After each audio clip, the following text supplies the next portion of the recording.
चलापथ पाखापाखि हो 40-42 किलोमीटर भाया हो बाबा मंदिर तो से कौन हो देखा रास्ता तो खराब कौन देखा भगवान द्वारा कौन हो महाप्रभु द्वारा बाबा भोलानाथ द्वारा आरंभ कर आम यात्रा नहीं बाहर गाँव चूड़ मारे जाऊ।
चल आरडी छक भितर पशिली से एवठू पाखापाखि बस स्टाण्ड हूँ 37 किलोमीटर तो चलती चलतु जीवा प्रभु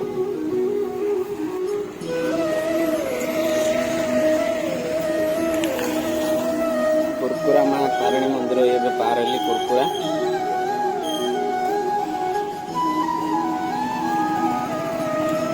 यहाँ माँ तारिणी मंदिर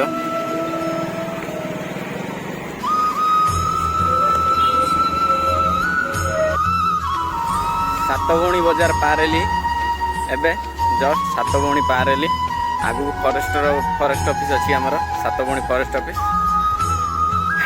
चलतु जीवा हर हर महादेव जय भोलानाथ एबे जस्ट लांगुड़ी पार हेली हर हर महादेव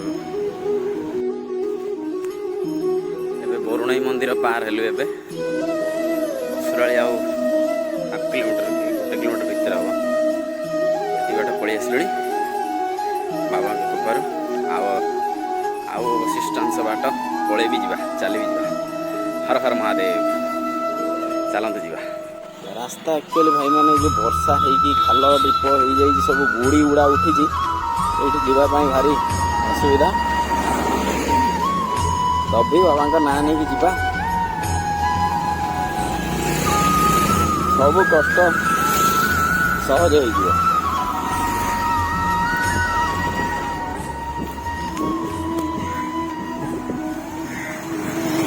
हर हर महादेव एक्चुअली बाबा कति मु 12 वर्ष मोर पूरी जाइला यापर जब भी जाऊली गाड़ी पलि जाऊली श्रावण मास पालुली गाड़ी जाऊली जाई दर्शन कर बाबा को आसे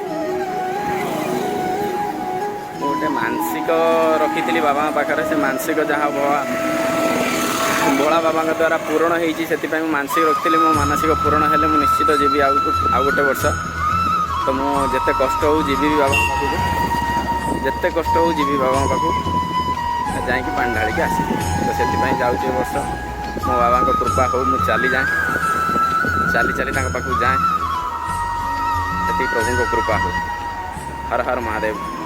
जय हो भोलानाथ बाबा आरड़ीश्वर की जय हो। प्रभु असुराली यही पाखा पास पहुँचलु माने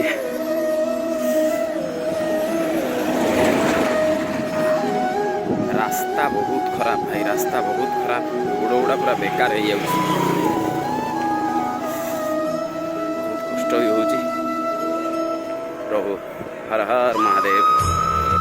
ये सब कावड़िया भाई मैंने रही कोठार बजार सब कि पानी हो जाए, रास्तार रिसेंटली पानी छाड़ी देख ना कि खोली खाली पकई रास्ता सब रिसेंटली पानी छाड़ी।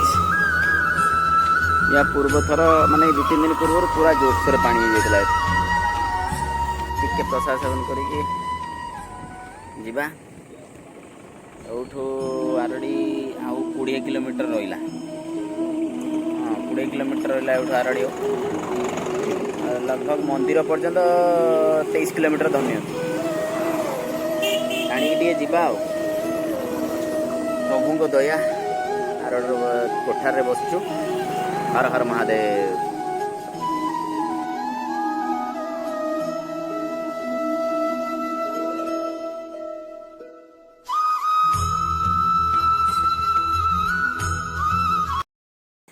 प्रभु हर हर महादेव। एबे बाहरनी धुसुर बाहरमी डायरेक्ट मठ बोली भावुची, देखे मठ पाखापाखि पलैबी तापर से अल्प बाट बाबा के धाम पहुँच जावा। तो चलतु आरंभ करवा यात्रा। हर हर महादेव।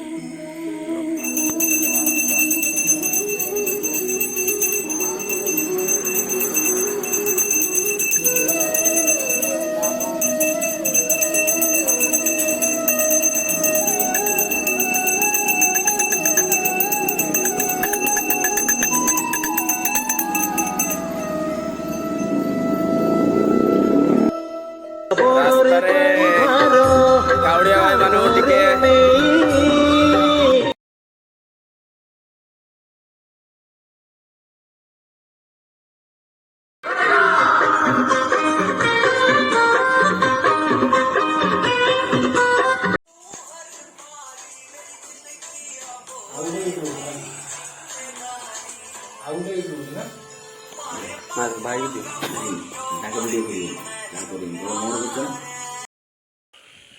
राति 10टा भाई बाजीगला अंधार टिके टिके रुहतु।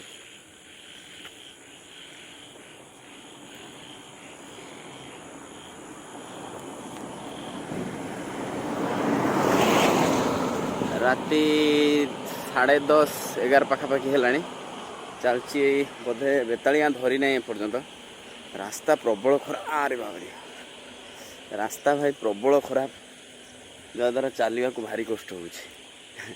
धीरे धीरे केतमी कहे चलिया कष्ट हो वीडियो केमी कर मेन कथा टिके मझिर मझिर सर्च करिया वीडियो करिया ये टिके देखे दूची जे पूरा अंधार आगरे बहुत दूर 2 जन जाउछंती पछपटर भी कहीं ना एते। बस चलतु जीवा। हर हर महादेव।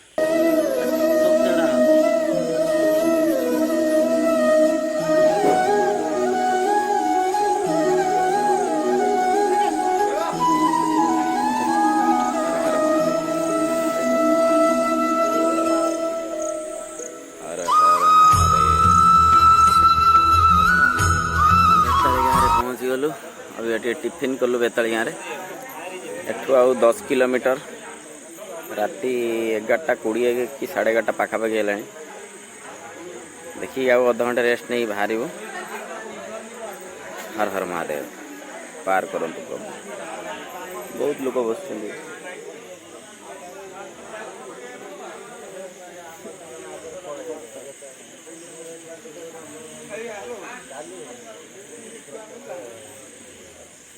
जीवा पुणी नेक्स्ट स्टॉपेज देखा कौटी जो रही से जन। हर हर महादेव। अल्प बाट रहा 3-4 किलोमीटर भाया हम। राति अबिका 3टा 3:30 हो मुझे आपण मैंने भी आसतु मो सहित देखिए भोला बाबा को। चलते दिवा एक्चुअली आ गोटे कथा कहला मुझे जो बाबा भोग जो कहती से भोग मु केबे टाणेनी आज मो गोड़ हाथ बहुत पेन कलानी कारण 8-10 वर्ष पर आसूँ चलिकी तो बहुत पेन कला तो से मुझे गोटे भोग बाबा भोग नेली सेटा एक्चुअली कौन सी भिडटा ये पकई या मो कहबार या हूँ तत्व जे ताकि कई से गुड़ा नबाटा भल नुहे सेटा नबाटा भल नुहे धूम्रपान देहपाई हानिकारक तो आपण मैंने से जिनस नियंतुनी एगुड़ा देहपाई बहुत हानिकारक मुझे जो रास्ता गोड़ी उठी माने पूरा बेकार मझे बहुत रास्ता एमती अच्छी जे पूरा गोड़ को फुटुका तो एक रही पूरा बेकार कर दूँ गोड़ को प्रभु को दयारू चलीचु जीवा चली चलुवा हर हर महादेव चलतु आगु पाखापाखि सुंदरपुर आम पहुँचलु एगला टाइम आपन कहूँ 1 हम 12:47 जो रास्ता भाई आपन देखु जीवन मार दूची हर हर महादेव प्रभु पाखापाखि आगक मठ पाखापाखि अल्प किलोमीटर अच्छी जो रास्ता पूरा जीवन मार दूची हर हर महादेव एत बाट नहीं आस सारे अल्प बाट अच्छी पार हो जय जगन्नाथ जय हर हर महादेव प्रभु रास्ता टी आप देखु फाइनाल भाई पहुँच पाइले अल्प बाट 1 किलोमीटर भाया अच्छी आ सकाल भी हो गला अभी प्राय बोधे 6टा आंतरू हो 6:10-15 बोधे हर हर महादेव महादेव कृपारू अल्प बाट अच्छी तो मुझे जाइए पहुँचिकी आपण को मंदिर दृश्य देखेबी समस्ते मिसिक कहवा थे हर हर महादेव प्रभु चलतु फाइनाली सांग मैंने पहुँच गली मंदिर रे देखते मंदिर दृश्य आज फांका अच्छा आज फांका बहुत फांका अच्छी तो एबे पहुँचली जस्ट ये टिके 5-10 मिनट रहीकि नड़िया पानी नहीं जीमी बाबा विसर्जन करी नड़िया पानी नहीं जीमी बाबा जलाभिषेक करी तापरे आसबि आठी ब्लॉग टी सर तो हर हर महादेव महादेव बहुत कृपा मुझे पहुँची आसिक आप सब धन्यवाद महादेव बहुत कृपा रही हर हर शिव शंभु